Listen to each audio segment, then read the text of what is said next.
So thank you and welcome everybody to this panel of the Pyeongchang Ordai-san Peace Dialogues, or the Global Forum part of the dialogues, the online part of this incredible initiative. Thank you very much for joining this panel, which is going to be looking at denuclearization of Northeast Asia with a focus on the proposal for a Northeast Asian nuclear weapon-free zone, and inspired by what's called the 3+3 model, which we'll hear a little bit more about when we get to the speakers of the session. My name is Alan Ware, and I'm Global Coordinator for Parliamentarians for Nuclear Non-Proliferation and Disarmament. I also am with a few other organisations such as the World Future Council, Aotearoa, New Zealand Lawyers for Peace, and Abolition 2000, a global civil society network for the elimination of nuclear weapons. But it's through PNND, Parliamentarians for Nuclear Non-Proliferation and Disarmament, that we have been very engaged in the issue of peace and denuclearization in Northeast Asia.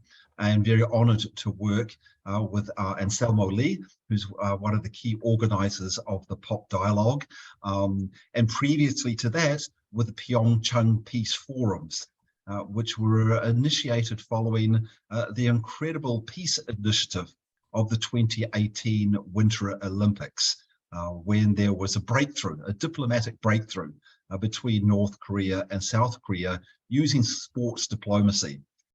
And then following the Winter Olympics, we saw some political developments, of course, with the summits between the South Korean and the North Korean leaders, and also a summit between the North Korean leader and the United States president. But there's problems, as we've seen many times, with just political diplomacy. There can be positives and move forwards, and then things shift backwards again into difficulties. And this is where the Pyeongchang Peace Forum and other initiatives, which also bringing in civil society actors, is so important. In order to build a sustainable peace, then there needs to be engagement of much more than just the political leaders. And that's where the Pyeongchang Peace Forums have been so inspirational. They've been working in cooperation with government, but bringing in other key stakeholders, other people involved in sports, following up on the sports diplomacy, also those in business, where of course peace is good for business, and a peaceful development in the Korean Peninsula and in Northeast Asia will be helping business as well, but also others involved in sustainable development, in peace and conflict resolution, in human rights. There are many aspects of this where denuclearization and peace is going to be very helpful. So PNND, Parliamentarians for Nuclear Non-Proliferation and Disarmament, has been honoured to be engaging in a partnership with the Pyeongchang Peace Forum first, and now the POP Dialogues, in exploring ideas of taking this forward, of looking also at the important role of legislators, of parliamentarians, and of course of parliamentarians engaging with civil society actors on these issues. So today, in this panel, we've got some speakers who have got a specific experience, expertise or roles in this area of denuclearization in Northeast Asia, and the 3+3 proposal for a Northeast Asian nuclear weapon-free zone. Firstly, I'm going to introduce Tadashi Inuzuka, who is previously a parliamentarian from Nagasaki. He's also involved as a business person, but he now has a role as executive director of this initiative called the 3+3 Coalition for a Northeast Asia Nuclear Weapon-Free Zone. In a minute, we'll hear a little bit about what this 3+3 proposal is and what the coalition is doing. But just also to mention, and I'll introduce the other speakers later, not all of them have arrived yet, but just before that, I'll mention sort of the format of today. So what we'll hear is we'll hear from the speakers for about 10 to 15 minutes. Then there will be a couple of questions from the moderators. So I'm one of the moderators, and hopefully the other moderator will join us soon, who's Yosuke Watanabe from Peace Depot in Japan. and then we'll be opening up to questions from the audience. Now, the best way to put your question to the panelists is in the Q&A box, which is at the bottom of your screen in about the middle. We will also be monitoring the chat box to see if there's comments and questions coming up there. But if you want your question to be addressed by the panelists, it's best to put it in the question and answer box. We have nearly 2 hours for this, so we have time for a number of questions and some discussion on this, and also for the speakers to be able to give a reasonable in-depth presentation in the beginning to give us some ideas of what is this idea of a Northeast Asia nuclear weapon-free zone, how it addresses the politics, how it addresses the threats of nuclear weapons, and why there are some possibilities that this could be feasible and might work, and how we can assist that. So I'm first going to start off to pass over the floor to Tadashi Inuzuka. Thank you very much for joining us, and we look forward very much to hearing about this initiative, the 3+3 Coalition for a Northeast Asia Nuclear Weapon-Free Zone. Inuzuka-san, the floor is yours. Thank you, Alan, for a very good introduction. I'm going to describe about the 3+3 in very brief manner, because many of you already know about this initiative, but for your review purpose, let me explain 3+3 a little bit here to start with. The 3+3 is a proposal originally proposed by Peace Depot of Dr. Umebayashi in the 1990s, and complemented by Dr. Morton Halperin, then an advisor to the President Clinton. This proposed international treaty stipulates ROK, DPRK, North and South Korea, Japan, to form a nuclear weapon-free zone, and surrounding nuclear weapon states such as US, China, and Russia to provide negative security assurances. That means they signed a treaty not to attack or not to threaten the zone with the nuclear weapons. So by proposing this comprehensive approach, US and North Korea DPRK diplomats forged such a direction almost to a reality in one point. But however, the newly elected President Bush turned away from such dialogue by naming North Korea as axis of evil in after 9/11 environment. As I said, comprehensive approach, the 3+3 comprehensive approach includes ending the Korean War, stabilizing the economy and energy supplies for the region, and creating a permanent regional security council. It is a very difficult endeavor at the moment, as Russia is occupied with Ukraine. US is holding a very hardline attitude toward China and North Korea.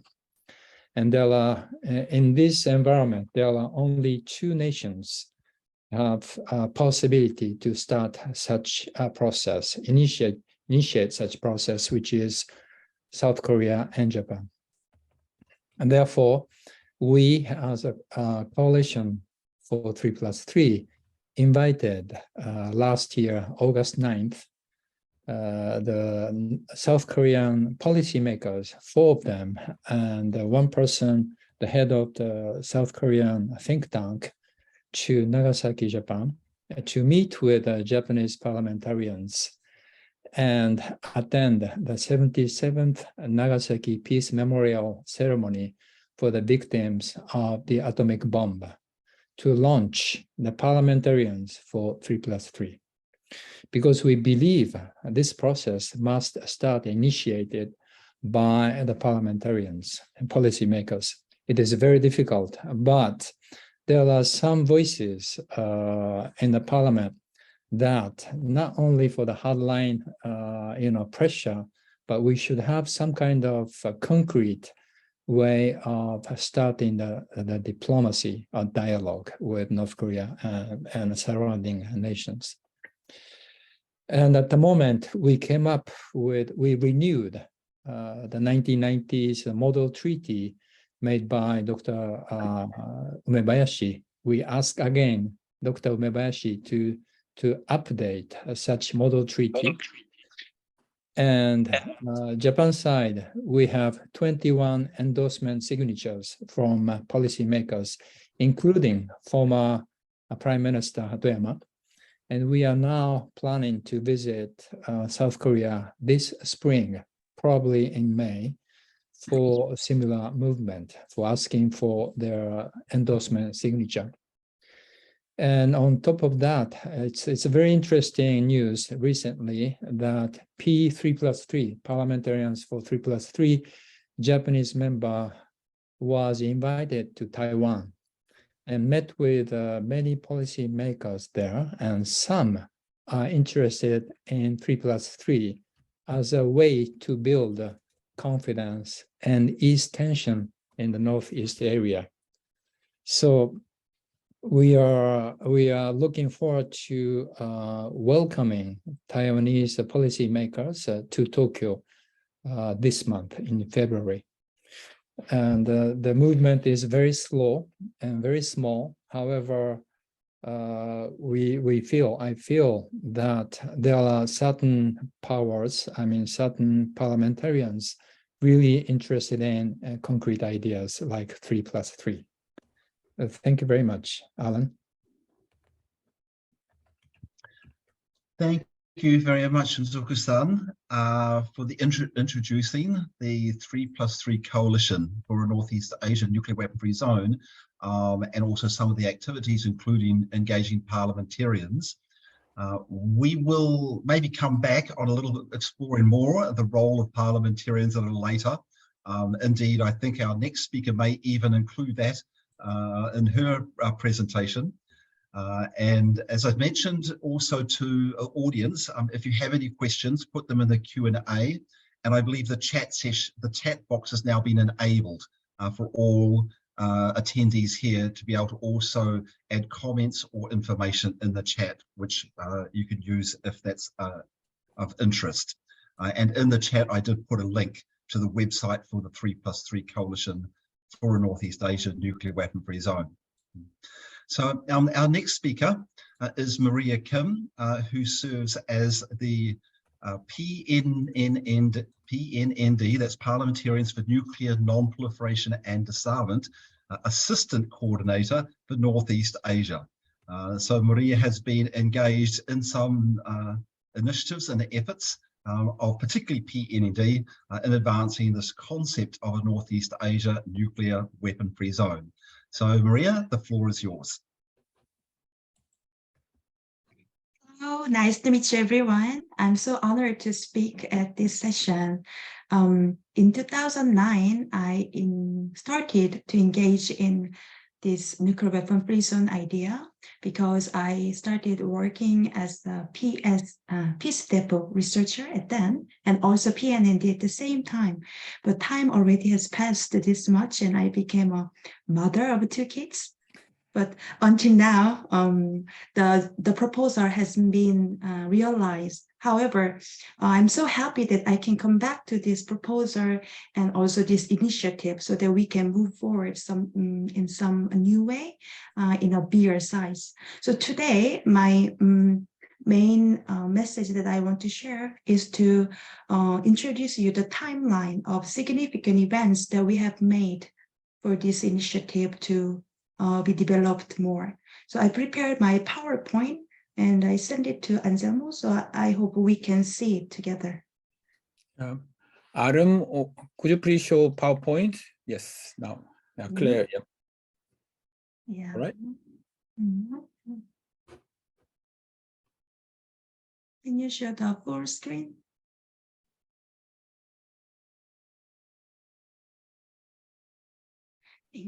Thank you very much. Yeah, so I want to start the outline of significant event related to Northeast Asia nuclear free zone. So I made this as a mind that I am archiving our history, which we have made with diplomats and NGOs and academics, also parliamentarians.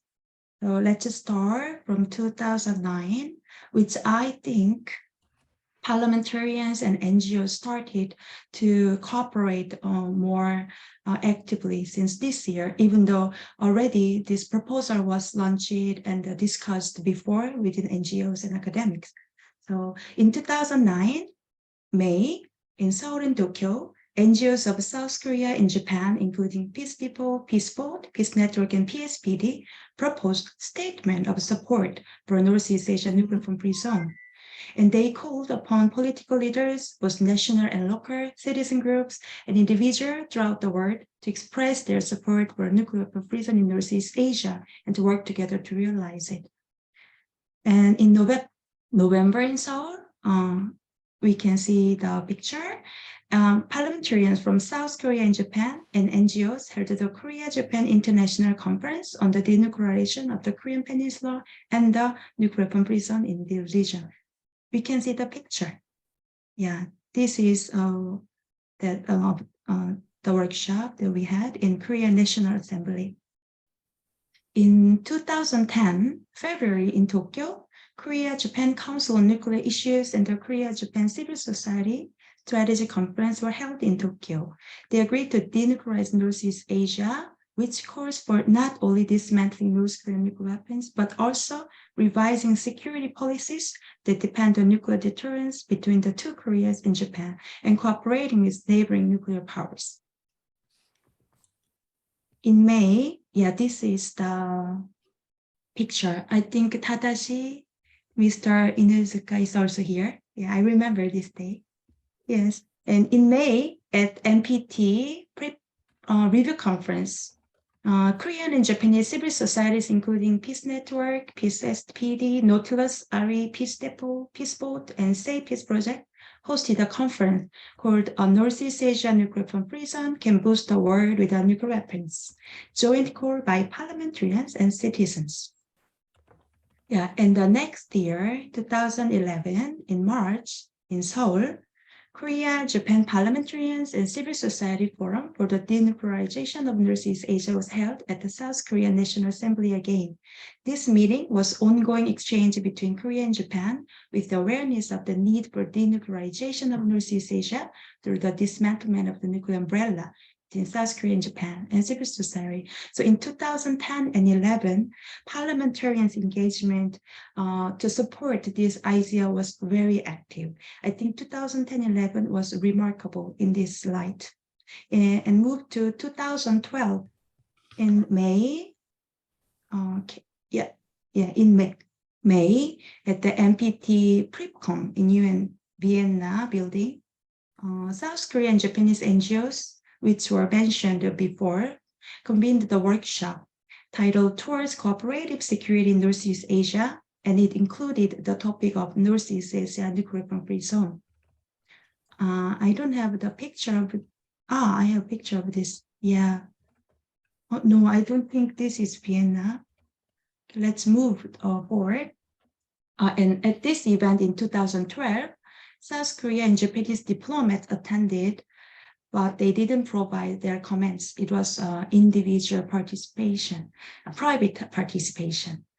In December, in Nagasaki and Tokyo, the workshop on comprehensive approach to Northeast Asia nuclear free zone, which is mentioned by Tadashi, was held for the first time in 2012.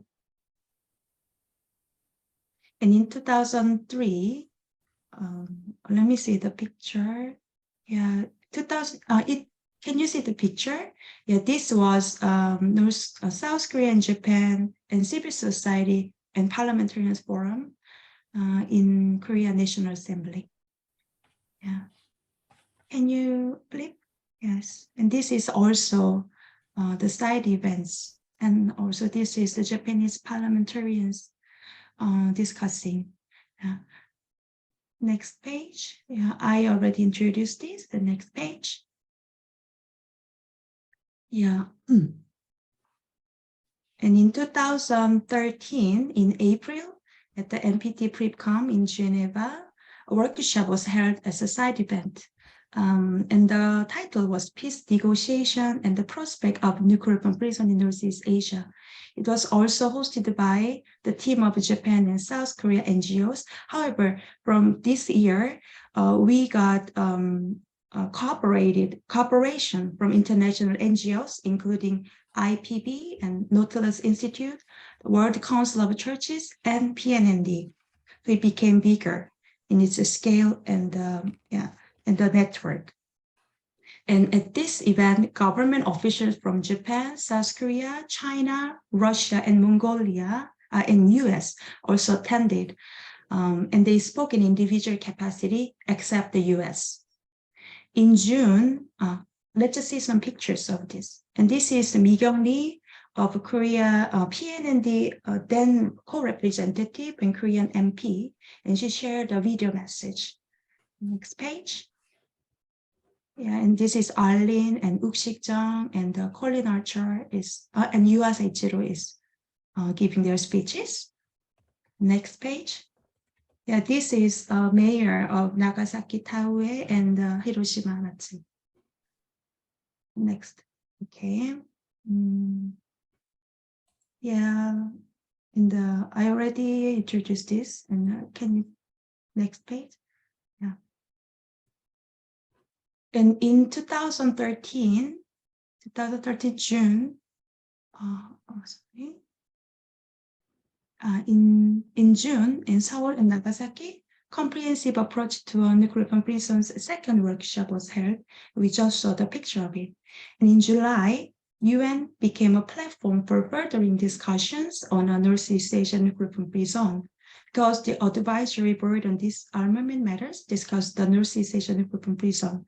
The result were recommendations to the Secretary General that the UN consider taking appropriate actions to establish the zone and play a proactive role to establish regional forums for transparency and trust.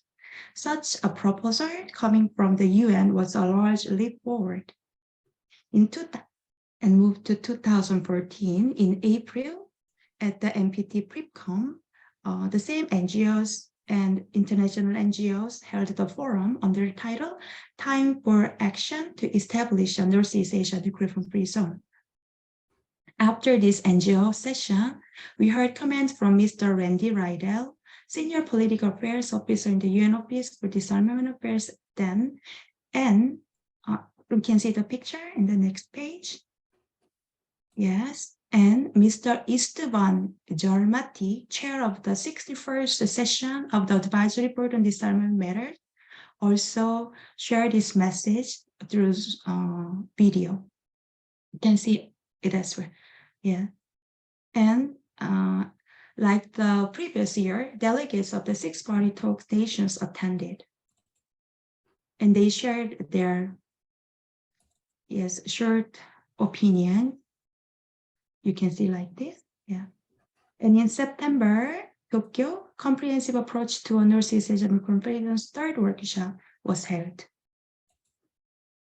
Next, and this was the group picture. In 2015, in April, at UN headquarters, Nagasaki Mayor Taue and Kazumi Matsui of Hiroshima delivered the signatures of 543 Japanese mayors supporting a Northeast Asian nuclear free zone to the UN Secretary General Ban Ki-moon at the UN headquarters at his room. We can see the picture. Yeah. Yes, and 2 days after this event, the same team of Japanese and South Korean NGOs and international supporting NGOs held the workshop titled Northeast Asian Nuclear Free Zone Contributes Toward Global Nuclear Zero, Pursuing a Shift of Security Policy on Nuclear Weapons. It was convened. At this workshop, Ms. Chris King, head of the Strategic Planning Unit of UN Office for Disarmament Affairs, shared his comments on Northeast Asian Nuclear Free Zone, and delegates of the six-party talk nations, except North Korea, also attended.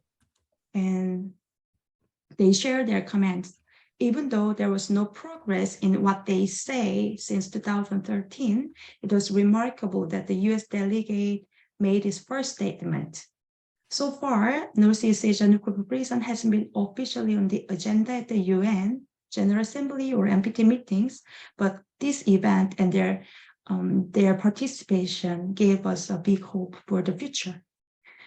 Moving to 2016, in February in Nagasaki, workshop or panel on the denuclearization of Northeast Asia was held for the first time.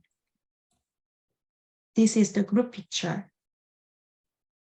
And in October same year at the IPU Assembly, Geneva, at the side event this year at the Assembly of IPU, the resolution toward the nuclear weapons free world, the contribution of Parliament adopted by the Assembly, and it affirmed the role the nuclear weapon free zone can play in building regional security and contributing to nuclear disarmament.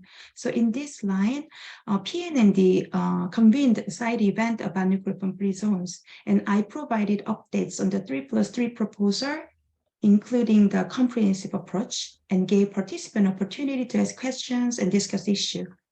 What was noticeable at this event was 2 delegates from DPRK attended the workshop and asked questions relating to the feasibility of the zone in relation to the US security assurance, which was the first time that we could hear DPRK parliamentarians' opinion on the proposal. So it was very remarkable. And in November, same year, in Nagasaki and Tokyo, first meeting of Panel on Peace and Security of Northeast Asia was held under the leadership of RECNA, Research Center to Abolish Nuclear Weapons. In 2017, let's move the pictures. In 2017, in April, in Ulaanbaatar, Mongolia, second meeting of PSNA was held. And the next year, in June, in Moscow, third meeting of the same panel on peace and security of North Asia was held, and they discussed over this proposal. In 2019, in June, in Korea, Seongnam City, joint ROK Japan workshop titled From Peace on Korean Peninsula to Northeast Asia Nuclear Weapon Free Zone was held. We can see the picture too. Yeah. Pretty picture with Angela Kane as well. Yeah. In 2021, July, as Tadashi introduced, establishment of coalition for the 3+3. It was born. And the next year, followingly in August, Nagasaki, parliamentarians for 3+3 also was inaugurated. Yeah.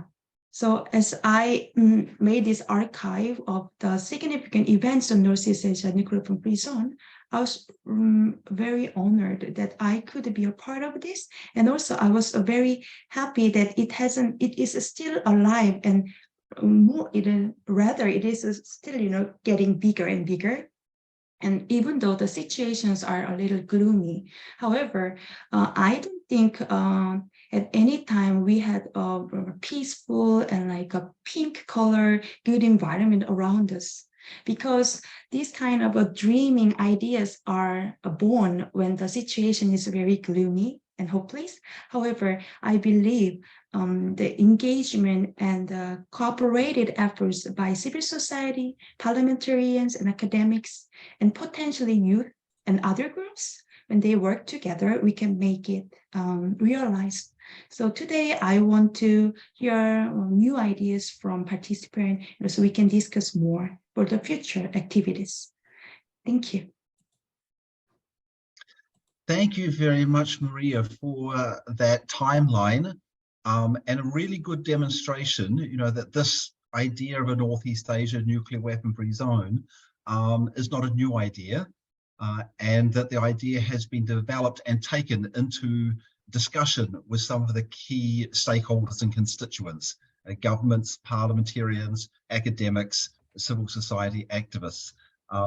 There's already a couple of questions coming up for both Tadashi Inuzuka and Maria Kim on how the 3+3 nuclear weapon-free zone would work and why it might be more attractive to the states in the region than other initiatives, such as, just following the Security Council pressure on North Korea to denuclearize, and also from Maria on what type of support and feedback you were getting from these events, from particularly the parliamentarians and governments. But before addressing that, we'll have a couple more speakers so that we have more of an overview of the proposal and the process before we then start addressing the questions.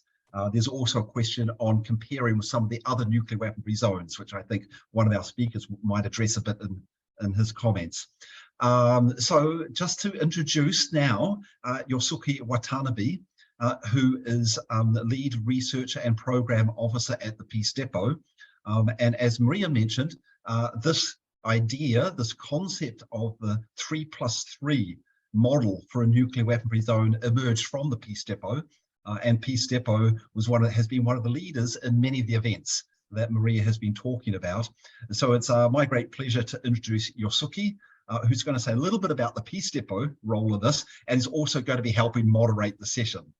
So Yosuke, the floor is yours to introduce Peace Depot's involvement in the 3+3 proposal for Northeast Asia nuclear weapon-free zone.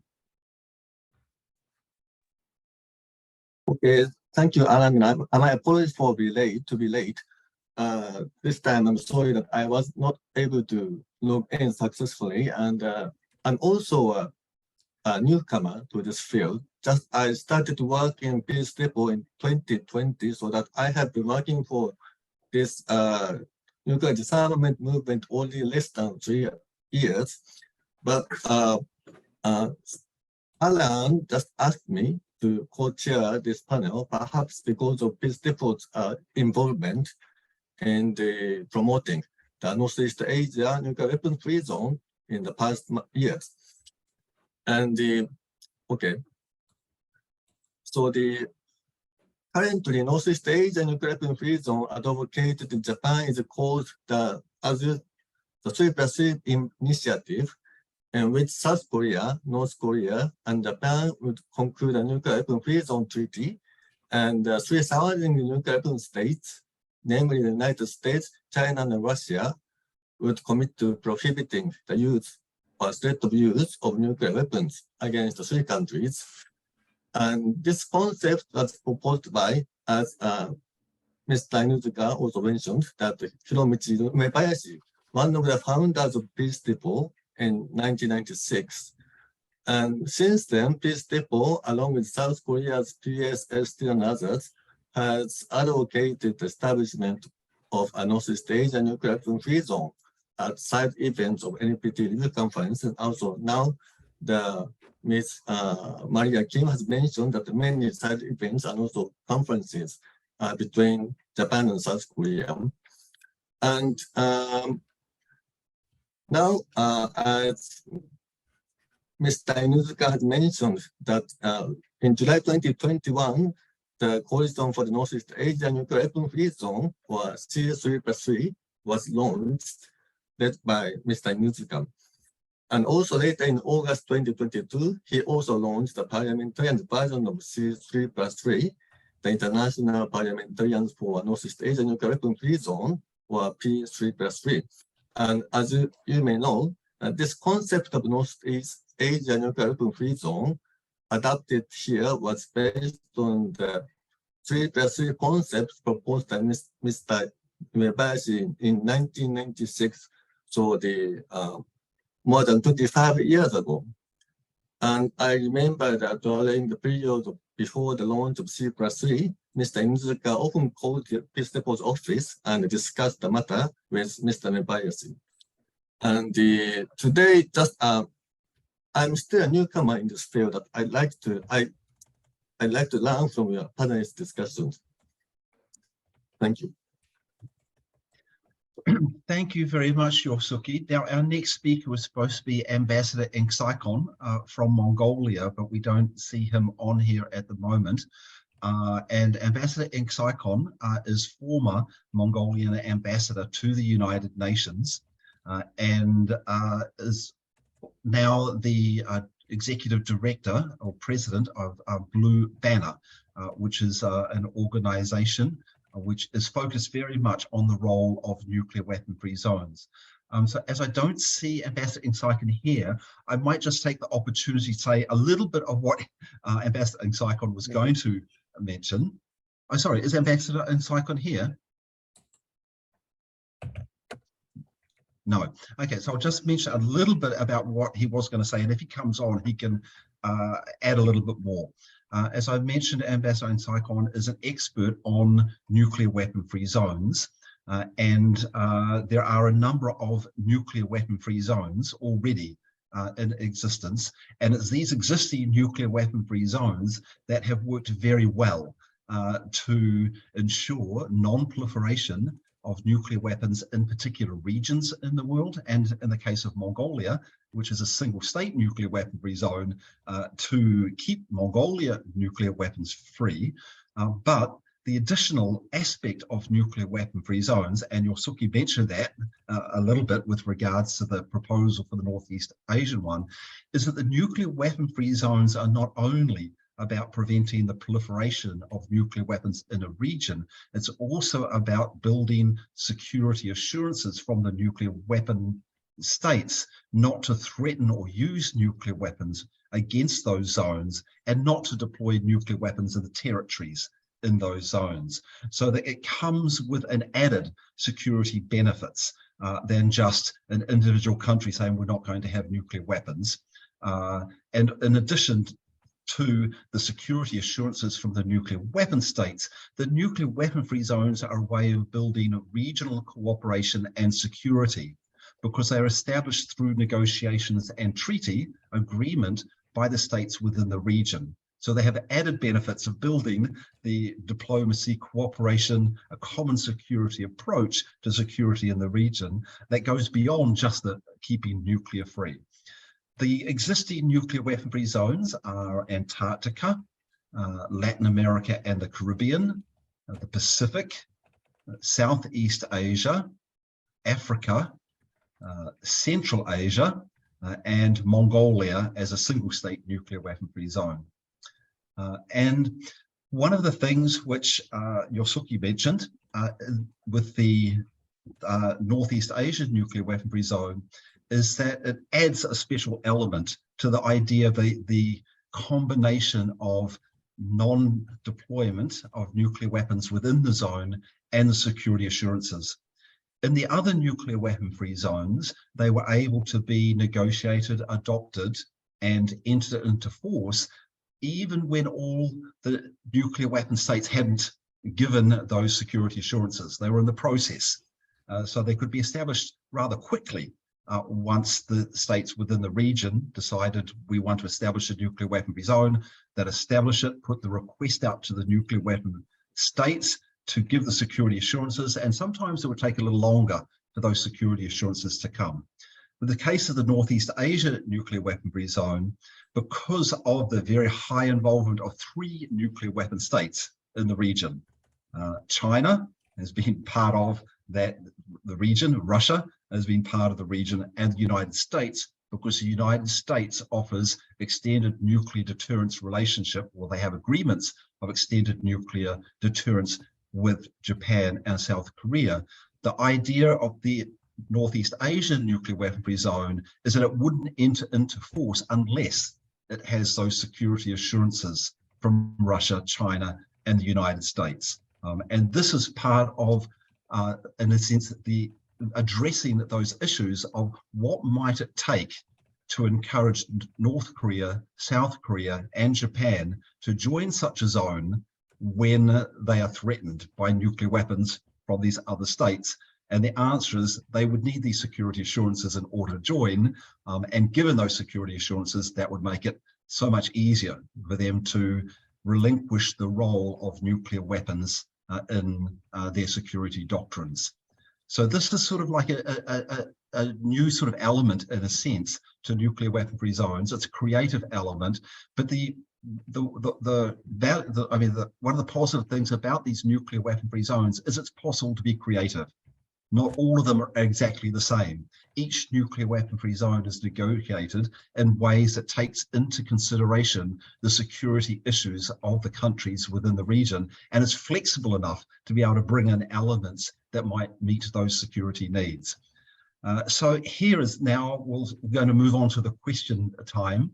And the first question we have then is going to Tadashi Inuzuka, and that is, we've seen many peace processes, started, had some promise and then seemed to fizzle out or reverse with regards to denuclearization in Northeast Asia. How do you think this proposal for a Northeast Asia nuclear weapon-free zone might be able to have more success in actually bringing denuclearization, and what exactly would that denuclearization entail? So, Mr. Inuzuka. Thank you for the questions. First of all, the parliamentarians for 3+3 efforts, we have a very clear short to medium term objective, which is to have either ROK or Japanese government, or both of them at the same time, clearly officially announcing the direction towards Northeast Asia nuclear weapon-free zone. It doesn't have to do anything, just officially it should say in the future, we are moving toward Northeast Asia nuclear weapon-free zone, which is, I don't think this is a very, very high hurdle for the politician to say that, because one of the reasons is, for instance, in Japan's case, 70% of Japanese think the country should join TPNW.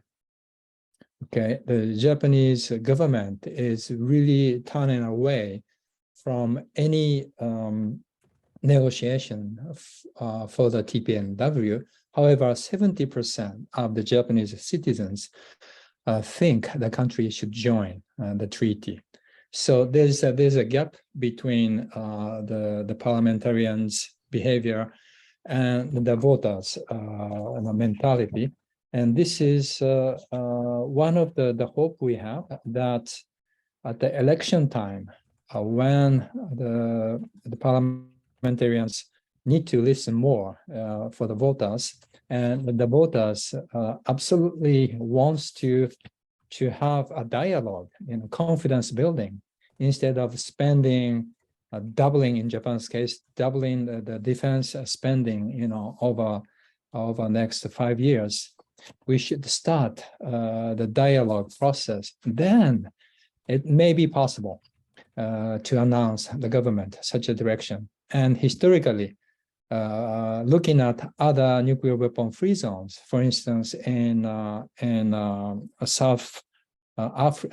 African continent or South American, the first nuclear weapon-free zone, it takes 20 to 35 years after such an official announcement to the realization, establishment of the nuclear weapon-free zone. So that is the first short-term goal we are having, and we think it's very possible. And what was the second question, Alan? How do you think that this might be able to convince the key governments, Japan, South Korea, and North Korea, to join such an initiative when other initiatives seem to be having real problems in getting traction and sustainability? How might this address the security issues of North Korea, South Korea, and Japan? As you've mentioned, from Japan's side, many people are asking Japan, but many Japanese are asking Japan to join the Treaty on the Prohibition of Nuclear Weapons, but the Japan government is saying they're not going to because it does not meet their security concerns. How might a Northeast Asian nuclear weapon-free zone meet the security concerns of Japan? And then you might also be able to comment on speculating how it might meet the security concerns of South Korea and North Korea. I think it boils down to a question of how to shift from a positive security assurance to negative security assurance, especially for ROK and Japan. We are both depending on the extended nuclear deterrence from the United States. And that means, if anything, to threaten us, then the US supposed to retaliate with the use of nuclear weapons. That's positive security assurance we are discussing all the time, and it lasted for such a long time. And negative security assurance we are proposing in the nuclear weapon free zone is totally different. These nuclear weapon states give assurance not to attack or not to threaten the area by nuclear weapons. And this two, positive and negative security assurance, is not conflicted idea. We can start from proposing negative security assurance, and by building confidence in the region, then we can slowly shift our security policy from positive to negative. And this kind of stressing the dialogue and based on the peace, based on the confidence building and international treaty, it has a real support from the voters. So I think one of the opportunity is that we find politicians engaging such expression at the time of the election. Well, thank you very much, Tadashi. I'll ask the same question also to Maria and Yosuke in case I've got anything to add to this. The question again is, how might this meet the security concerns or issues of Japan, South Korea, and North Korea, and therefore be more attractive to them to join and more sustainable than what we've seen with the current peace negotiations process? And perhaps I go to Maria first, because Maria, you may also have some feedback because you facilitated a dialogue on this where representatives of the 6 countries, this was in Geneva, all came, and maybe some of their reflections indicate whether there is an opening opportunities to use this model, the Northeast Asia nuclear weapon-free zone model, for denuclearization, because it is better meeting the security interests and needs. So I go to Maria first and then to Yosuke. Maria? Yes, to try to remember the comments of 6-party talks nations diplomats. If my memory is correct, China and Russia delegates were always in the same position that they support in theory, because in the past, in the history, when you look back at Russia and China talked about Asia-Pacific nuclear weapon-free zone idea during the Cold War time, and North Korea was also discussing in the country and also externally. They are supporting this nuclear weapon-free zone idea in Asia-Pacific, and later in 1970s, North Korea talked about Joseon is the same name Korea, Joseon Peninsula nuclear weapon-free zone idea. So in this same line, China and Russian delegates showed their support, and they didn't mention any controversial topic, as I remember, and because they are basically supporting this idea in a abstract and big picture. And when you talk about Japan and South Korea, similarly, they mention about the trust problem to North Korea, because it's difficult to trust when we provide security assurance or sanctions, scrapping the sanctions partially. Even though we do it, they say they cannot guarantee that North Korea will abolish and scrap fully of their, and also let us verify their nuclear weapons and the facilities. And about US, I hope Aline also can remember what the US delegate said, but as I remember, it was not a very practical comment. However, it was a symbolic that the US delegate attended and shared the statement, even though it was not practically something that they say support something. Yeah, and among the questions, I saw a question about the difference and common aspects between South Korea and Japanese parliamentarians. Maybe I can give an answer about this or later.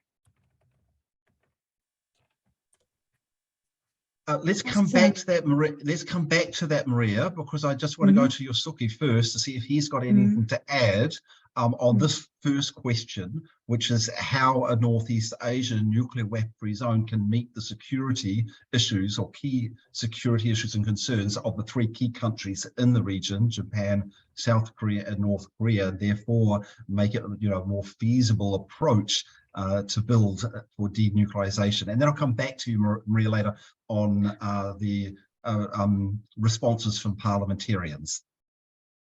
I want to add an answer to this question, if it is okay to use. Yep. Okay, Is Maria. Okay? Yes. Yeah. Yes. Yes. Okay.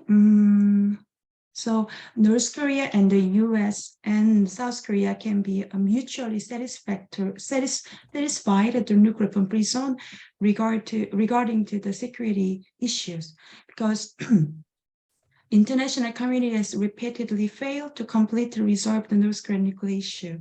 However, signing a nuclear weapon-free zone can block North Korea from secretly resuming nuclear development, because it must be verified not only by the IAEA, but also by countries in the intrazone regions. And despite these advantages, the US will not easily agree to a nuclear weapon-free zone.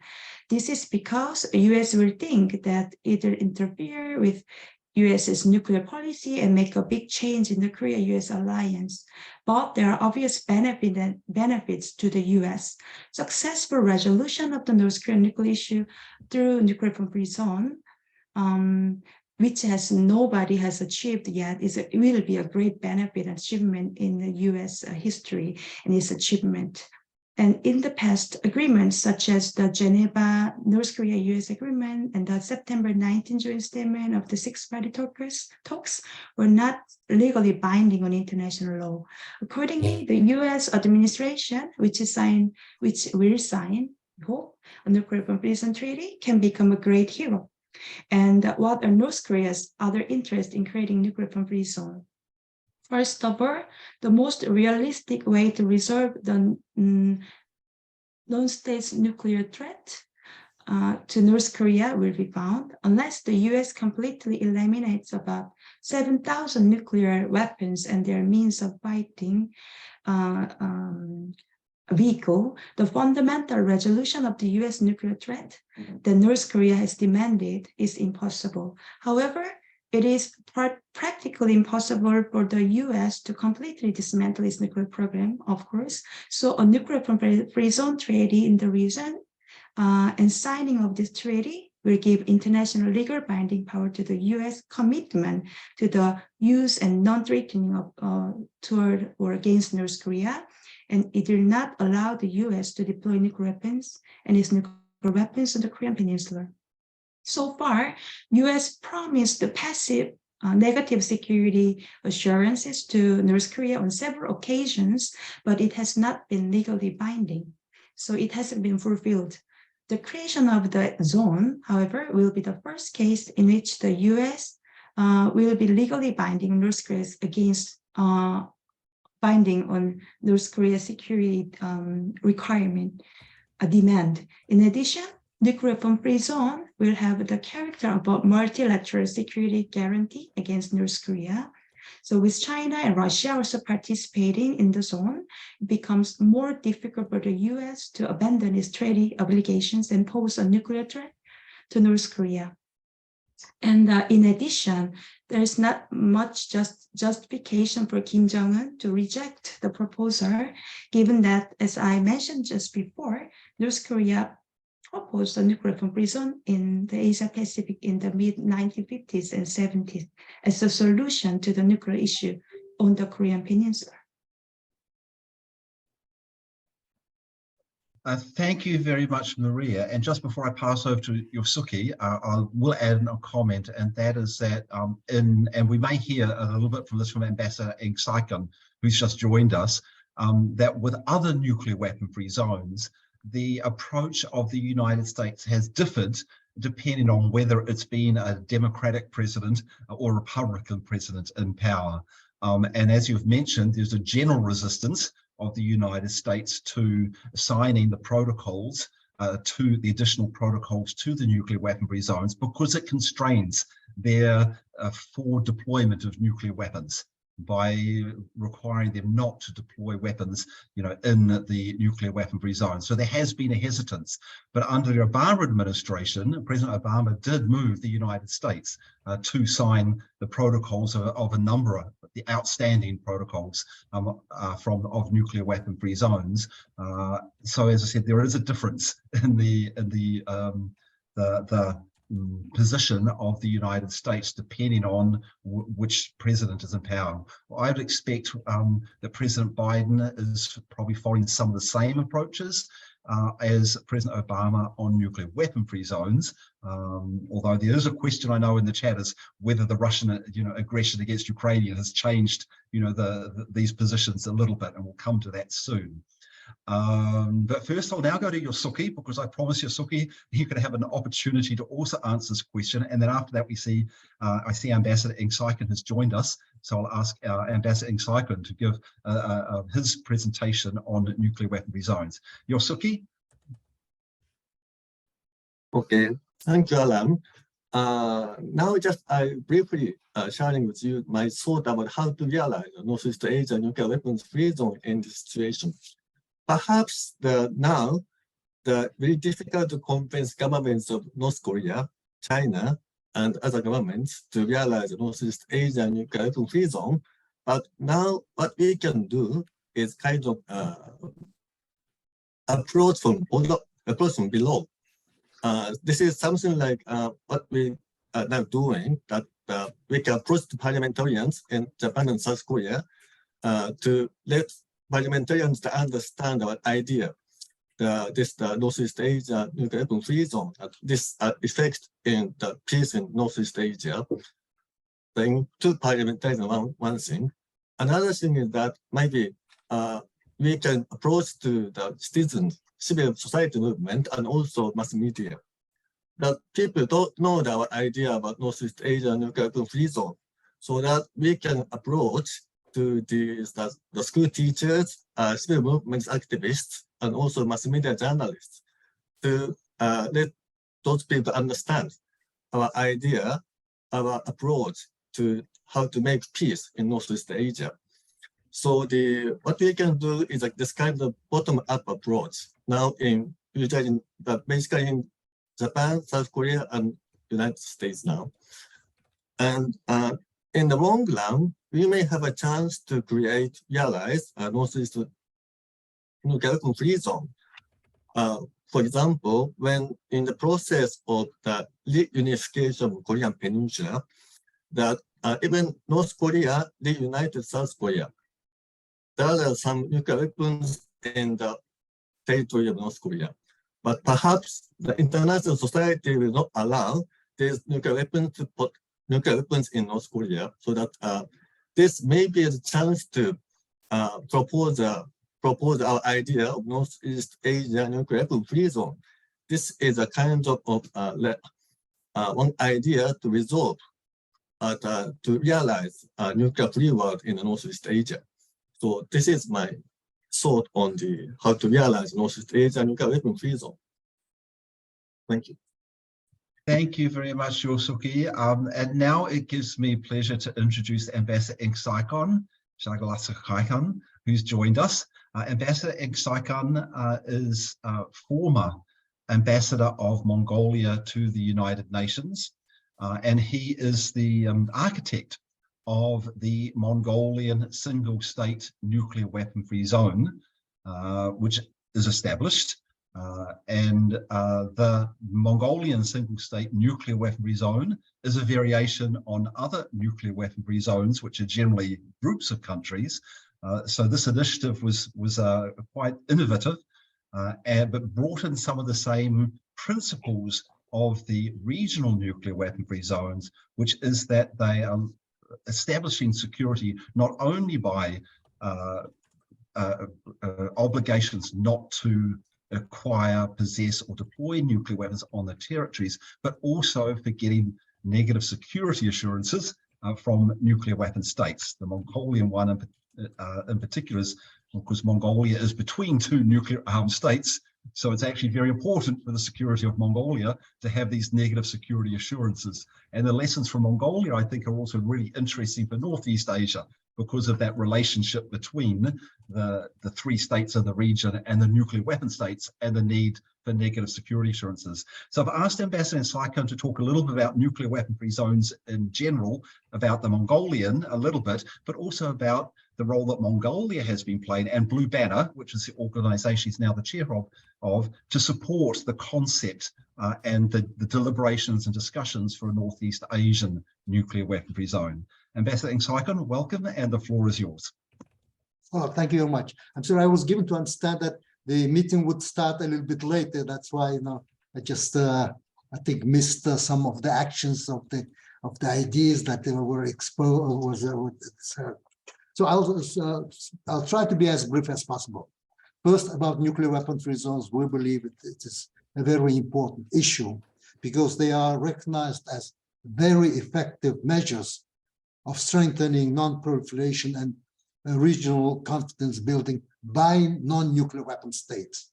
It does not directly depend on the nuclear weapon states. But once they establish nuclear weapon-free state, we expect by practice and by law that they would provide to such zones security assurances. That is very important.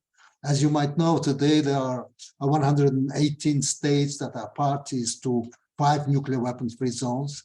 I'm sure you're all aware of that. I don't have to tell which ones are. And these are known as traditional zones.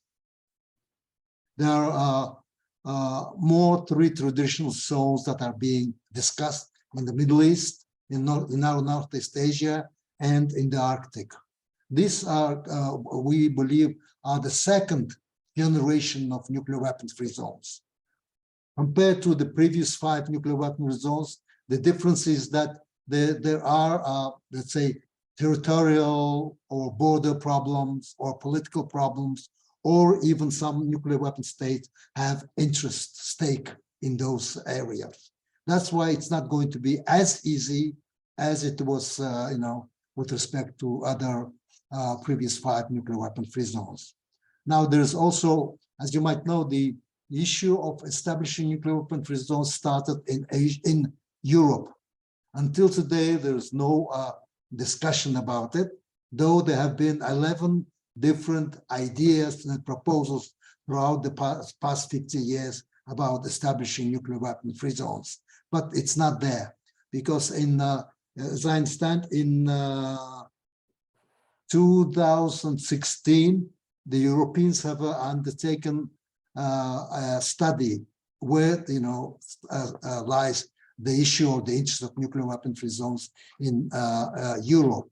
And unfortunately, it was decided that it will take some time and a lot of effort to revive this issue. Why? Because NATO is not interested and Russia is not interested. Now, because of the war in Ukraine, I believe that the talks about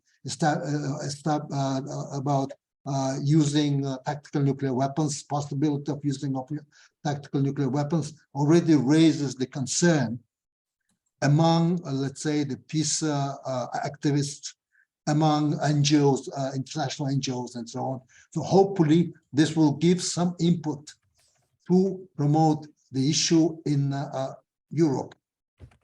And of course, if many countries would become parties to TPNW, that will also give, I think, about it strength to this issue as well. In Northeast Asia, as you might know, there's a special concern. Why? Because there are 3 nuclear weapon states de jure, 1 de facto nuclear weapon state, two states that are capable of, if they make a decision, capable of establishing nuclear weapons, and one country, my country, which has an internationally recognized nuclear weapon-free zone status. So this is the place where I think we should be doing. So we believe that if the question is not discussed now, then we will be losing a lot of time. What is lacking in this region, I think you might know quite well, is first is there's lacking an inclusive regional security mechanism. Most of them, we have a lot of bilateral things, but it does not include all the main players, meaning North Korea is not there, though they are party to the ASEM ARF, but nevertheless, ARF does not focus on these issues. Then what is lacking is also an item on the regional, let's say, political agenda. Nobody discussed that. And these issues are being discussed and promoted by NGOs and by think tanks. I think it's about time that, we should raise this issue, maybe through 3+3 organization and so on and so forth, but it is not on the menu. So they say if it's not on the menu, that's you cannot discuss that. And of course, there's what is most lacking is confidence building and trust among the states. This is very important. Mongolia is a country that has no problems with any other countries of the region. And we hope that we will be able to put some input in promoting confidence and trust in the region. As I said, the question of establishing a nuclear weapon-free zone in Northeast Asia is, we believe, is a second-generation zone, meaning that it will take a lot of time, a lot of efforts, and even talking to the nuclear weapon states and so on and so forth. So it's not going to be an easy thing. But nevertheless, I think it is about time that we should discuss those issues. I think when in 1992, the US withdrew its nuclear weapons from Korea, there was a sign of relief that the nuclear weapon-free zone issue might be able to move in this area. And there have been a number of proposals, as you might know. The latest proposal is the 2019 proposal, a joint proposal by Sejong Institute and RECNA. Very concrete things, proposals. And I'm sure that Tadashi was speaking about this issue, and many others, of course, since we're discussing Northeast Asian nuclear weapons, have discussed this issue as well. Blue Banner, like Mongolia, also supports this process, and we're happy that we're supporting the 3+3 proposal in that sense. In my view, to move the process, three issues need to be addressed, I think. First is political normalization of US-North Korean relations. If they're not normalized, it's going to be although in 2018, the two sides at the summit level have agreed that they will normalize their relations. Nothing has been done in that sense. So this is a very important issue that is still missing. And that if that is missing, then it will be difficult for us just to talk theoretically about the question of establishing nuclear weapon-free zones. The second issue is, of course, the definition of Northeast denuclearization of the Korean Peninsula. Different ideas, different views, and so on and so forth. If we do not agree on that, then we will not agree on anything as well. This is very important, I think. And the third issue, as I think, is the question of sanctions relief. You cannot, let's say, force a country to negotiate once you have sanctions on it, and you're still adding sanctions again and again and so on. hopefully that now, because of the relations between Russia and the US, China and the US, there will be no Security Council resolution on tightening further the sanctions. I'm saying fortunately because politically it does not make any sense anyhow in this sense. So this is what I wanted to talk about this issue. Now, Blue Banner is also working on the question of strengthening nuclear weapon-free zones. We have undertaken a study on the strength and weaknesses of nuclear weapon-free zones, and we have come to an agreement that the current definition of nuclear weapon-free zones excludes many countries. As I understand, 21, 22 countries. In the population-wise and the number of territories, they are larger than, let's say, the Central Asian or Southeast Asian nuclear weapon-free. There are a lot of areas that can be done. And that's where I think the Blue Banner is working with other like-minded organizations to raise this issue. Because if we want to have a nuclear weapon-free world, we have to make sure that there will be no, let's say, political or economic or legal loopholes in it. And with the situation now, let's say, the Chinese and US relations, they are trying to influence and to make sure that they have influence on those countries. And those countries do not necessarily have to follow them. Of course, it's up to any country. It's their own right and interest to do whatever they are. But we have to provide them with some kind of legal protection if they want to have such a protection. And that's where I think we're working on this issue. Now, since I'm talking about nuclear weapon-free zones, I would like to say a few words about the role of Mongolia, because people say, what has Mongolia to do with the nuclear issues and nuclear weapons-free zones? How much time do I have, Alan? 5 minutes? Take about another 3, because we've got quite a lot of questions already in the chat box, if that's okay. Okay, so Mongolia's position is that we have good relations with all the countries of the region, including with the two Koreas. That is very, very important.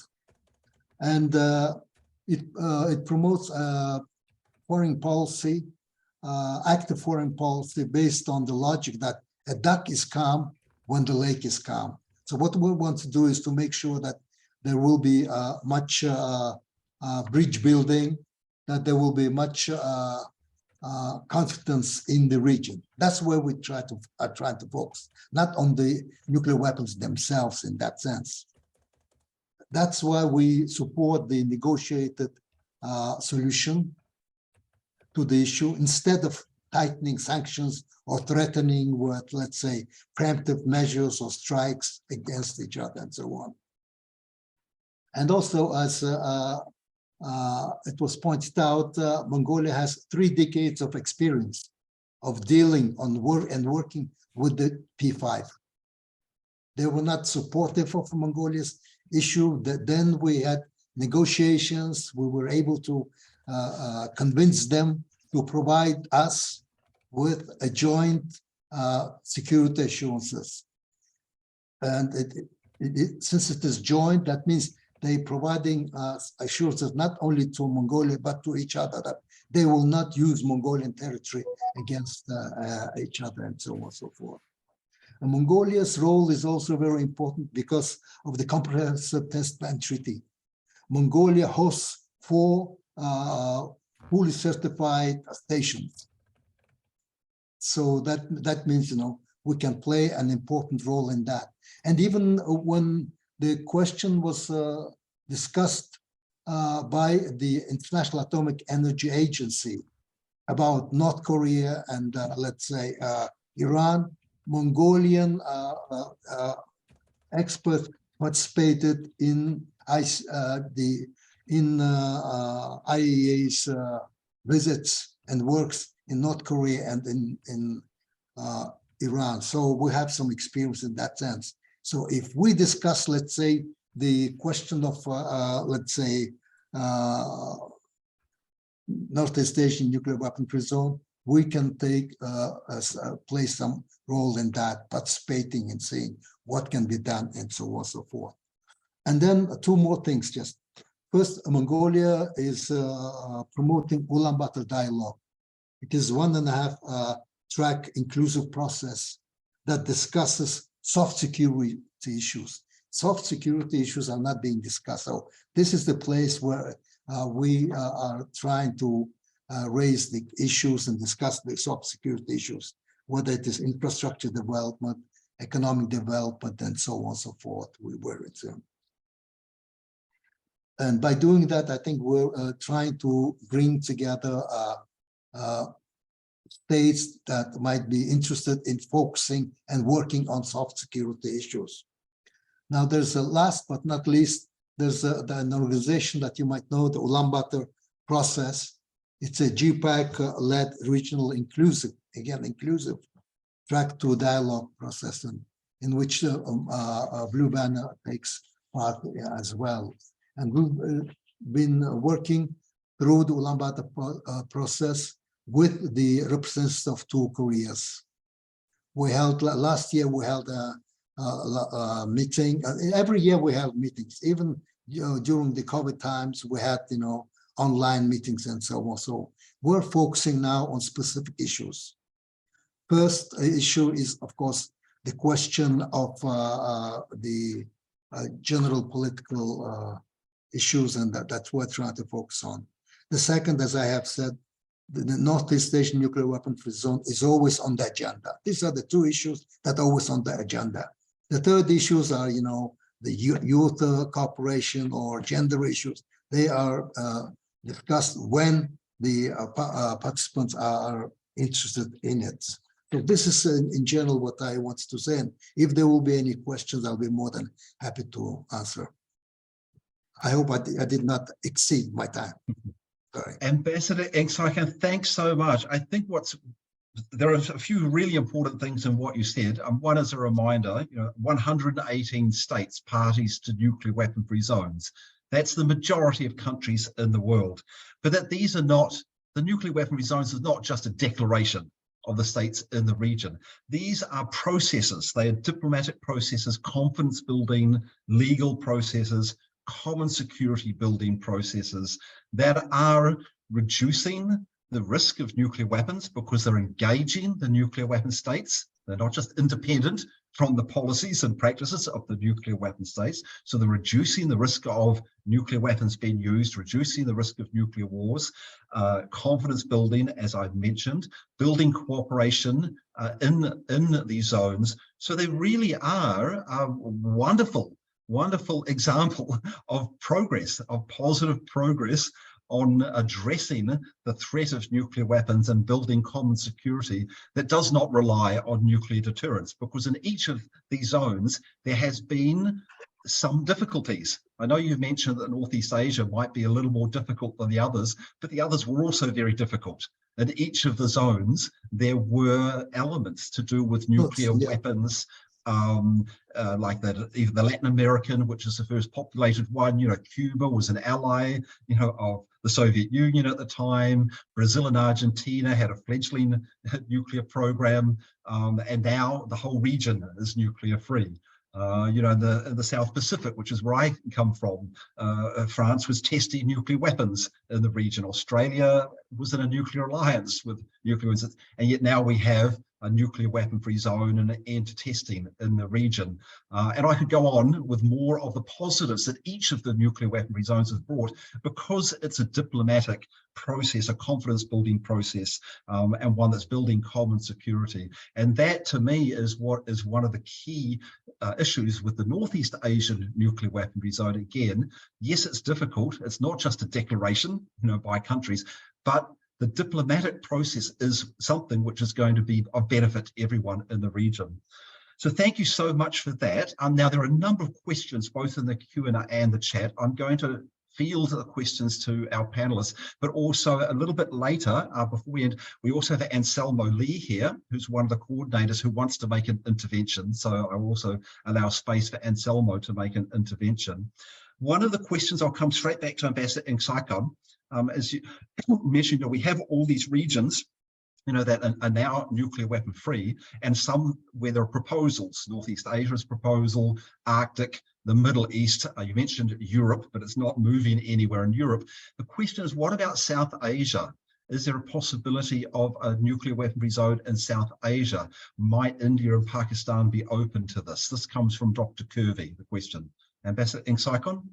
Well, thank you much. Well, I think you know that there was, I think, on the agenda of the General Assembly many years, resolutions adopted on establishing nuclear weapon-free zone in South Asia, but with the Indian and Pakistani nuclear weapon tests and the acquired nuclear weapons, it is very difficult. So when I mentioned about 22, 23 countries, which I hope we will add to 118 countries, I meant some of the countries that cannot be part of regional nuclear weapon-free zones, because as nuclear weapon-free zones are zones where at least militarily important countries should be part of. Unfortunately, South Asia is not that case. So there are some countries in South Asia that are trying to see whether they can become party to, let's say, Southeast Asian nuclear weapon-free zone.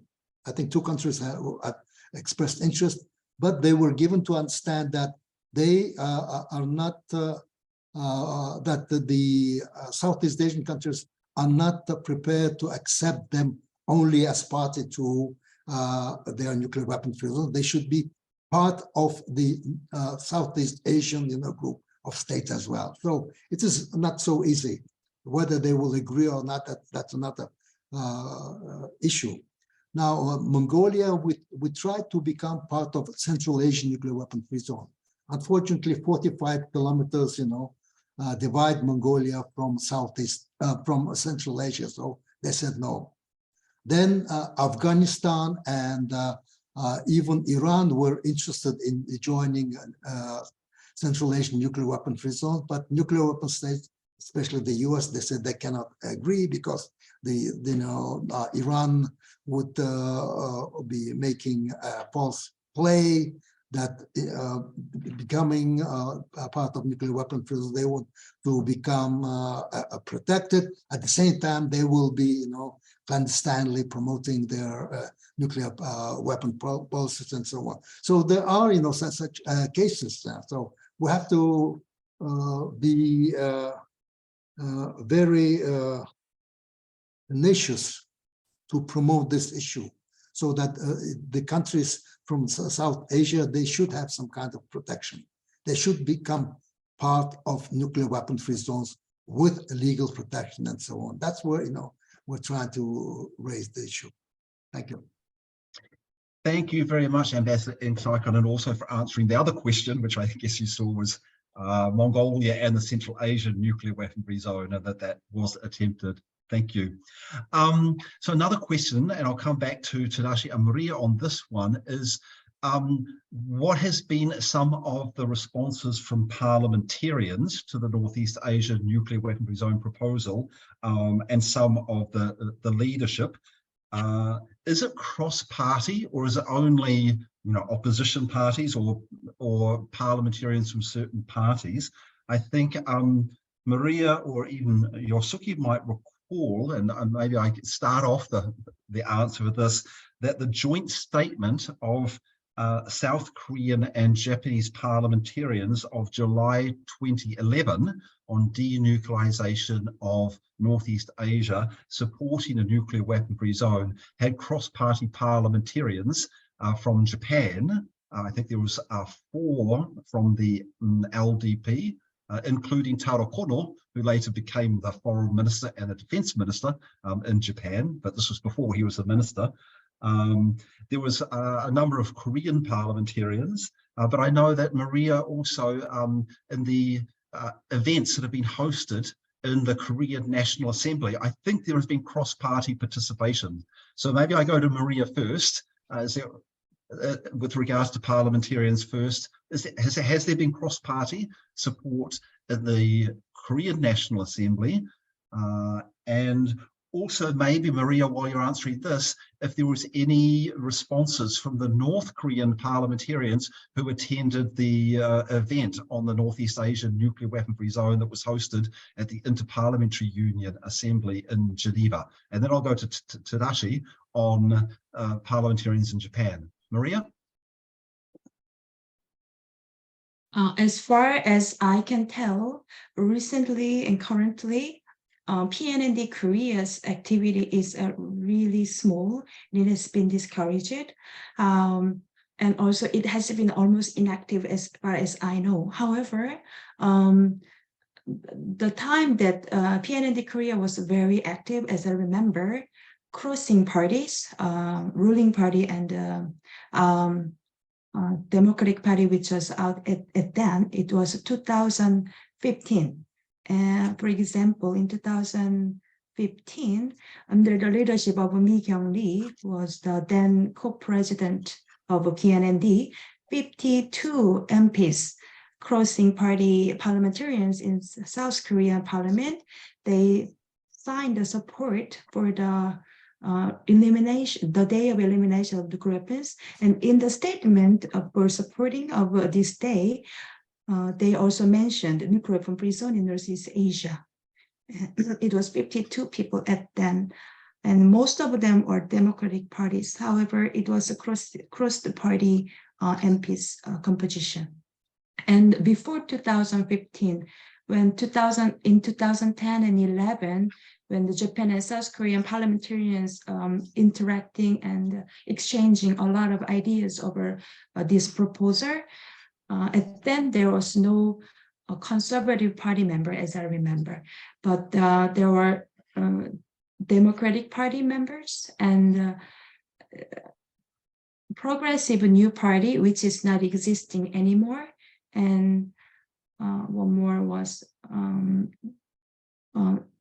and Labour Party, which became Justice Party. So basically, the main group of leading this proposal who has done was Democratic Party members. However, for now, the initiative has almost disappeared. So we have to reignite.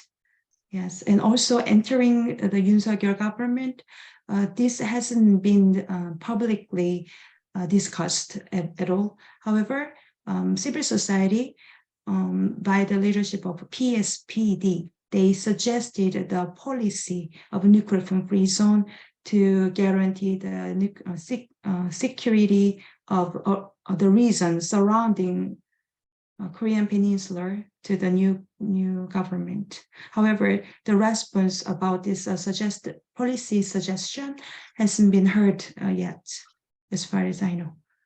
Yeah. Thank you, Maria. So I'll swing over to Tadashi now. How has this been discussed by parliamentarians in Japan? I know you've just set up just had a parliamentary event and have now got some more parliamentarians renewed interest in the Northeast Asia nuclear weapon-free zone proposal. Tadashi? Yes, thank you, Alan. Well, thanks to excellent effort of Alan and Dr. Umebayashi setting up the PNND Japan, which was truly multi-party establishment, and headed by the conservative leader Kono Taro. Then, afterwards, he became a foreign minister. So from the onset, I mean, from outside, looks really good. But actually, what PNND Japan has been doing is almost nothing. I mean, they came together, meet and discuss maybe once or twice a year, and never propose any concrete step forward, which is the case for many across the party line study group. So we are somehow trying to fish the parliamentarians better motivated and freer to talk at the end. As a result, we have 21 parliamentarians' endorsement of the model treaty prepared by Dr. Mebayashi. And unfortunately, these endorsement signatures were coming from 3 opposition party members only. So this is our challenge, how to involve the LDP members, which is conservative members. Our prime minister at the moment, he is from Hiroshima, and he started some kind of initiative in Hiroshima for non-nuclear weapon usage initiatives. However, I feel personally, it's just a pause. If he's really serious about pushing forward this agenda, this is a truly different way of approaching it. Thank you. Well, thank you very much, Tadashi. And I think this moves into one of the other questions that was in the chat, and that is the Prime Minister is hosting the G7 summit in Hiroshima in May of this year. This should be an opportunity to advance nuclear risk reduction and disarmament measures. In fact, the Prime Minister's, I think, indicated that as one of the reasons for holding it in Hiroshima. That is where the Prime Minister is from. So the question is, what opportunities might there be to advance this proposal, Northeast Asia Nuclear Weapon-Free Zone, to the G7 meeting? Noting that there is a civil society process called the C7, the Civil 7 process, which I believe is going to be organizing a meeting 1 month before, so that will be in April. So there's opportunities, I think, for civil society to be able to have some input. But is this something that we might be able to capture the attention of the governments? So maybe I go back to you first, Tadashi, about, is this an opportunity, the G7 summit in Hiroshima in May this year? Is this a possibility of advancing the Northeast Asia Nuclear Weapon-Free Zone proposal? I think it's a great opportunity to promote 3+3 during the time of G7, because newspapers and TVs and etc. will focus on the issue.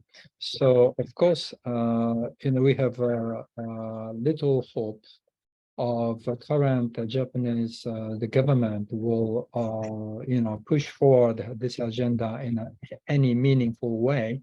But at the same time, this is a great opportunity to get attention from general public. At the end, the voters' opinion will change the policy makers. So what you are trying to do, and someone is trying to do during the time of G7, I think it's a good opportunity.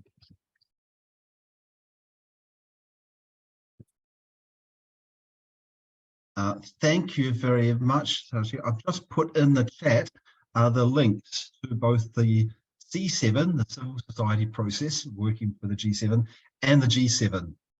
And there's more information on the civil society website about how to be engaged. The G7, which is the government website for the G7 summit, is more information about what's happening. But if people are wanting to be engaged in the civil society process for it, they can go to the Civil 7 page, register, and then be engaged. And there is a, for the first time for the civil society processes for G7s, there is a nuclear weapons, nuclear disarmament working group that people can participate in. One, I think, inspiring aspect of this is that the G20, which has some relationship to the G7, at the Bali summit that's in Indonesia last November, the leaders there adopted the statement that the threat or use of nuclear weapons is inadmissible. Which is the strongest statement we've ever seen coming out of the G20. So this gives a little political cover, I think, for Japan to take forward, if they're pushed by civil society, to take forward nuclear disarmed issues in the G7 summit, because they can say, look, most of our leaders already did it in the G20 summit a few months ago, so it gives them an opportunity to take forward. Did anyone else want to comment on the G7-C7 process?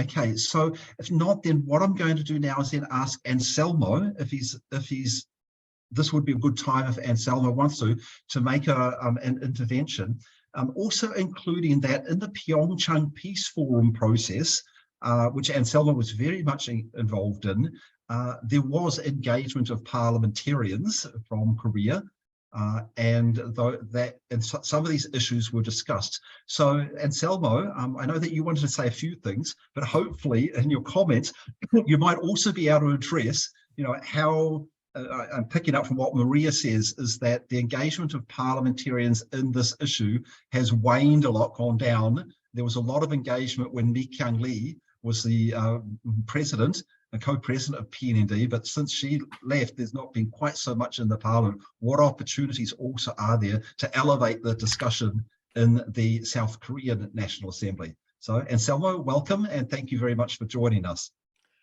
So thank you very much for this opportunity. Again, I learned so much from you, your expertise and experience.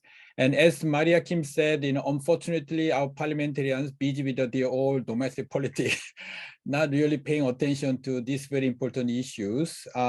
This is one of the reasons that we organize this one. And also next week, we are going to again the session on same topic, but in Korean, about the North Korea nuclear weapon free zone and also TPNW together. So I hope we can continue this type of discussion. And as you know, there are some sessions, I think the day after tomorrow, some youth group, they want to approach this nuclear disarmament linked to the SDG campaign, I know this is also campaign by PNND, right? The diverting the money, nuclear money for climate SDG, so SDSN. So that way, they are trying to link. Otherwise, when you say the security nuclear, many people say, oh, this is the issue of the so-called export. It's not our, the issue, So that kind of psychological inhibition, that's why we want to make a link between the SDG and climate, which are very popular these days, and nuclear one. So, so I really appreciate. In fact, I already put my questions in the chat box. There are several questions, so you're already answering those questions. So I don't have any more questions. But I really want to use this C7 summit because I'm going to bring the more Korean activists, so that we can have a face-to-face meeting, not the traditional the peace advocate meeting, but it's a more general meeting. That's why it's a really good opportunity. The nuclear disarmament is one of the C7 agenda, very rare, never before, And also, unfortunately, we have a G20 meeting in India, but peace security is not the agenda at all, because India is a so-called nuclear power. So we are trying to, starting from G7, so we are trying to influence also G20 process as well, So this is a way to mainstream the nuclear disarmament issue in the broader SDG or development community. That's what I'm doing. I hope we can continue. Well, thank you. Over to you, Alan. Thank you very much, Anselmo. I'll come to Tadashi in a minute. I see he's raised his hands. In the chat box, I did put the link to the global campaign, Move the Nuclear Weapons Money, which is firstly indicating that if the budgets, which is $100 billion a year globally for nuclear weapons, and the investments, which is about the same, but a bit harder to track, were instead shifted to climate protection, to public health, to peace, to renewable energies, we would be so much better off in terms of implementing the Sustainable Development Goals. So there definitely is a connection between nuclear disarmament and sustainable development, and that will be brought up, as Anselmo mentioned, in some of the other panels for this POP global forum. I just want to quickly address a question that Anselmo raised, I think in the question some others have, the relationship between Northeast Asia Nuclear Weapon Free Zone and the Treaty on the Prohibition of Nuclear Weapons, It was also raised, I think, by Tadashi in the beginning when he said, you know, a majority of Japanese support the idea of Japan joining the TPNW, but the Japanese government won't do that because they see that as unilaterally giving up the nuclear option while the nuclear threat remains, you know, from other nuclear weapon states in the region. Whereas with the Northeast Asia nuclear weapon-free zone, the states parties, Japan, South Korea, and North Korea, would be giving up the nuclear weapons option, but would be getting guarantees that they're not threatened by the nuclear weapons from the other nuclear weapon states. So it seems more feasible. So the way that this has been addressed from those of us who are working on, or from PND in any case, and maybe others working on the Northeast Asian nuclear weapon-free zone, is that the achievement of a Northeast Asian nuclear weapon-free zone would then enable the states in the region to join the TPNW. They would be very unlikely to do it if there wasn't a regional security arrangement like a Northeast Asia nuclear weapon-free zone. But once there is such a regional denuclearization agreement, then it would be possible for those states to join the TPNW. So that was my response. There might be other responses from the panelists. I think Tadashi raised his hand, so I go to Tadashi. Thank you, Alan. I wanted to try to answer, you know, the chat box question 5 and 6, both by Anselmo. The one is the relationship between TPNW and Northeast Asia nuclear weapon-free zone. This is the very topic we discussed July of last year. I contacted ICANN, Ms. Beatrice Finn, of possible cooperation between C3+3 and ICANN. And of course, ICANN said, Beatrice said, the Treaty on the Prohibition of the Nuclear Weapon is of course a global nuclear weapon-free zone. Therefore we can cooperate. However, ROK or Japan cannot participate into the TPNW because TPNW prohibit the cooperation or dependence on the nuclear umbrella.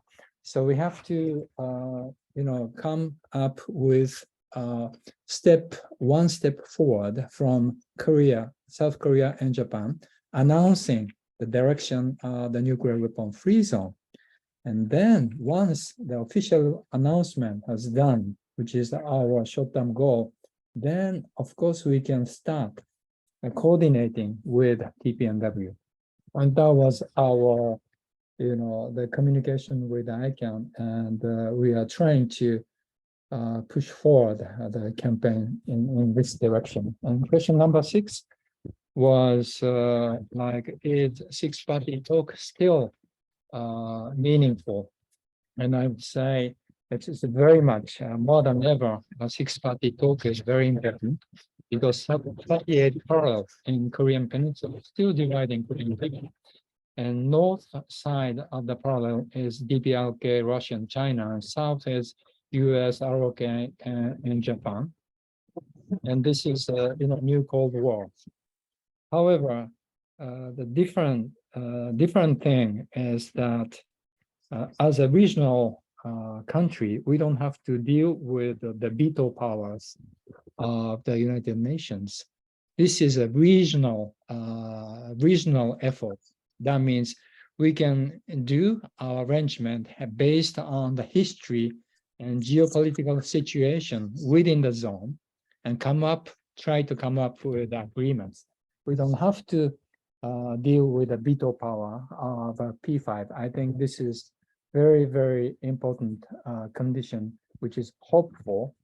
That's why it is hopeful that this regional arrangement could be beneficial for all concerned, for the 6 parties. Thank you. Thank you. Did any of the other panelists want to address that question? This is the relationship between Northeast Asia nuclear weaponry zone proposal and Treaty on the Prohibition of Nuclear Weapons. That was the key one. About the TPNW, yeah, about the TPNW and nuclear weapon free zone.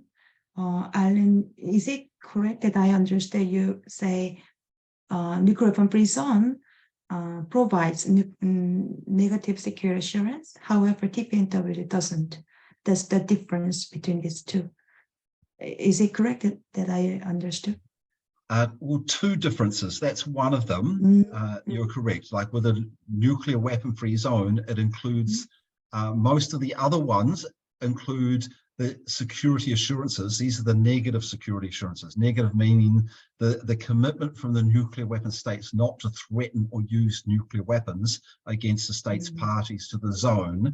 And the other nuclear weapon-free zones, there are additional protocols. But in the 3+3 model, they've been an integral part of the treaty. The TPNW doesn't have any of that. There are no protocols there where the nuclear weapon states, give security guarantees against the states parties to the TPNW. So that's one difference. The other difference is that for the TPNW, states are invited to join it just as an individual state, regardless of whether their neighbor joins or not. Whereas with a nuclear weapon-free zone, it's the countries in the region do it together.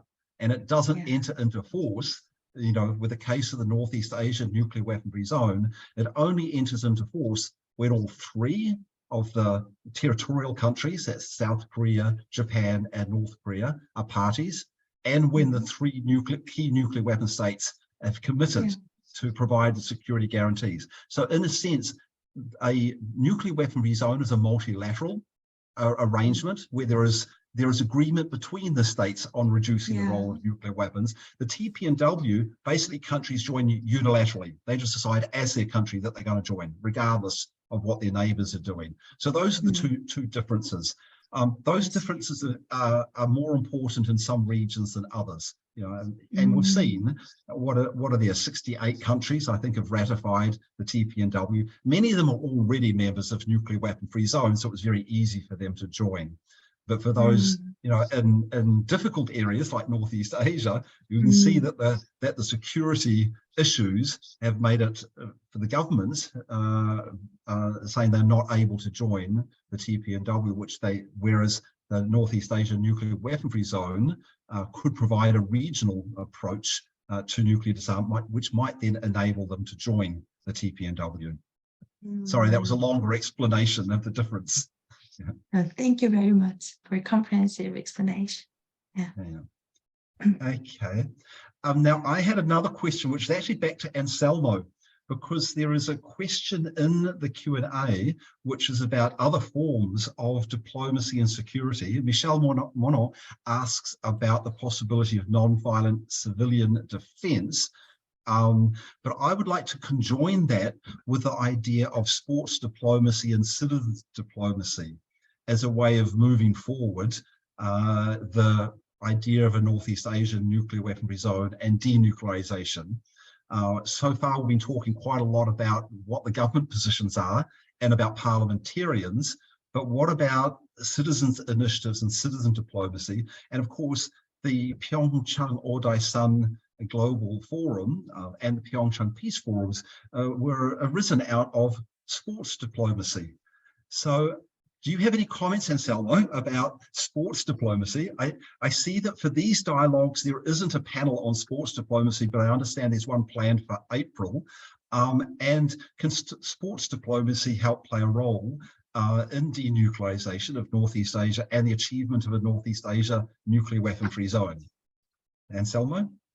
Obviously, this Pyeongchang, the Peace Forum, which has been held the last 4 years, was an opportunity to discuss all these initiatives and also commemorate, the peace legacy of Pyeongchang Peace Forum. But as you rightly mentioned, after failure in Hanoi summit, and so nobody remember Pyeongchang Peace Spirit anymore in Korean Peninsula because they are so disappointed. You are so disappointed and disillusioned with this so-called peace diplomacy. But again, now we are in the context of the war in Ukraine. So this idea of non-violent civil defense, I think if I'm not mistaken, when there was a war in Iraq, 2003, there was a global peace chain, human chain against military, that kind of initiative. But I don't see any visible, very active, the civil non-violent initiative in the face of this war in Ukraine. So very difficult situation. So in Korean context, I believe the Maria Kim you also remember, because these days, talking about peace, that means you are pro North Korea or you don't know reality. Look at what's happening now in North Korea, constant threatening. What is the point of this type of diplomacy? People are really the reluctant and also not really optimistic about this type of initiative. But nevertheless, I firmly believe, I think we need to continue this type of dialogue. So what is your real alternative if not, this one, so I think we need to really insist, and then constant dialogue and also education, so that people really understand real issue, not abstract, the political or jargon or, so I think we need to build this type of initiative. Sports can be one of the means. As you know, 2014, there will be another Pyeongchang, but this time 2024, Gangwon Youth Olympic. So there's a growing interest whether this 2024 Gangwon Youth Winter Olympic can be another opportunity to not to create a new fancy moment, but at least ease the tension, and provide a space for dialogue to face, kind of, so that there's a initiative, very small, but hopefully it will become bigger and bigger at the end of this year. So hopefully we can do something meaningful next year, the January 2024 in Pyeongchang, hopefully, Okay, over to you, Alan.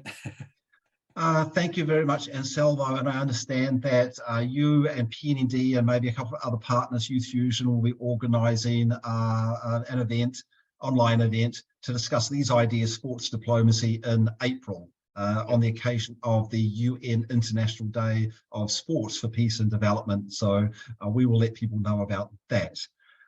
Thank you very much. We're coming near the end. We have time for sort of each of the panelists to give a couple of 1 to 2 minutes, just little final comments, any pearls of wisdom you might have, or anything that you want to say you haven't managed to get in yet. So I'll start with Yosuke. Yosuke, 1 or 2 minutes for some closing comments. Oh, thank you, Alan. And thank you for joining us today. I was able to learn a lot from panelists, like discussion, and after that,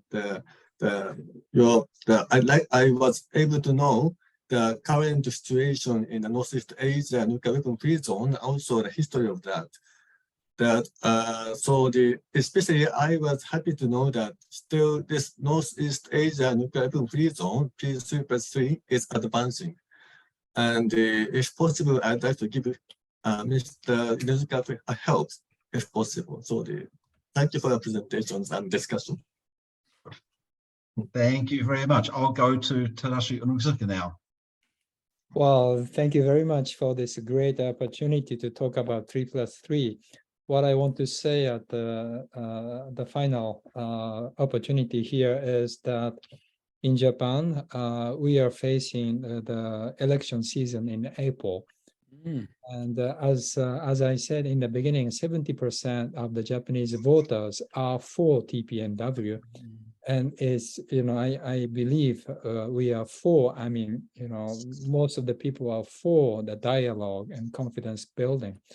So I think this election season is a great opportunity to persuade more and more parliamentarians that taking this position will be helping them winning the election. Thank you very much.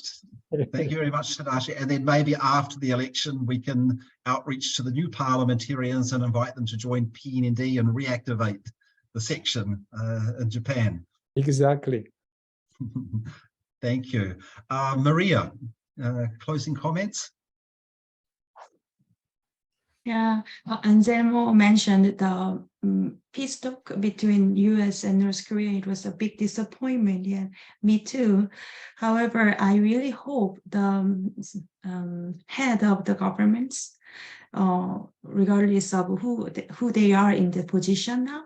I really hope and encourage them not be discouraged too quickly and not be disappointed too easily. Because if they felt some trust in the relationship within them, I hope they don't turn around their belief in the trust they once felt. Because hope and the peace, these kind of all the concepts are not tangible. That's inside of us. So I hope my message and my hope can be reached to them. And also, I feel by this opportunity that we are sharing now, I think we can resume the Northeast Asia Nuclear Weapon-Free Zone initiative. And yeah, that's why we gather here. And I believe strongly. And let's keep doing this. Thank you so much for the opportunity. Thank you, Maria. Ambassador Ing Saikon, some closing comments. Well, thank you very much. I would like to say that I also agree that, we should not be discouraged. The more difficult it is, the more challenge it is. And for smaller countries, we always look at those things from the more the challenge, the more you have to think, work, and, organize your work in that sense. So I don't think we should be discouraged. What if the next question would be, what if we would just give up? We should not do that. So in that sense, at least what we're trying to do is also to be as helpful as possible. Blue Band is trying to see how we can involve first indirectly, perhaps later directly, the North Korean experts on this issue. They know that this issue is being discussed because it is one of the two important issues in the Ulaanbaatar process. They tell me that, we will speak when we have the time to speak. So far, we're trying to work with the United States. So that already means that, they hear, they know what's being discussed and so on. So hopefully, we'll, at least from my point of view, we're trying to involve them as successful as possible, but that will depend. I think we should not give up. Thank you. Thank you very much, and thank you to Anselmo and to the POP Dialogues for inviting us to pull together this panel on Northeast Asia Nuclear Weapon-Free Zone, and encouragement to all of the attendees here to come back for additional sessions running over these 3 days. And I think it's the same Zoom link to attend all the sessions. And just a question of all the panelists, is it okay for the host to take a photo of us as we conclude this panel? And Selmo mentioned something about 3 fingers, which is support for people's currently in war and for peace in the world. Okay, 3 fingers. You can use a tool. Yeah. Okay. Eon, can you take a photo? 1, 2, 3. Somebody taking photo. Let me take my. Just me 1, 2, 3. Okay. Thank you. Thank you. Thank you very much. Thank you, everyone. Enjoy your day and enjoy the rest of the POP Dialogues. Yeah. All right. Thank you.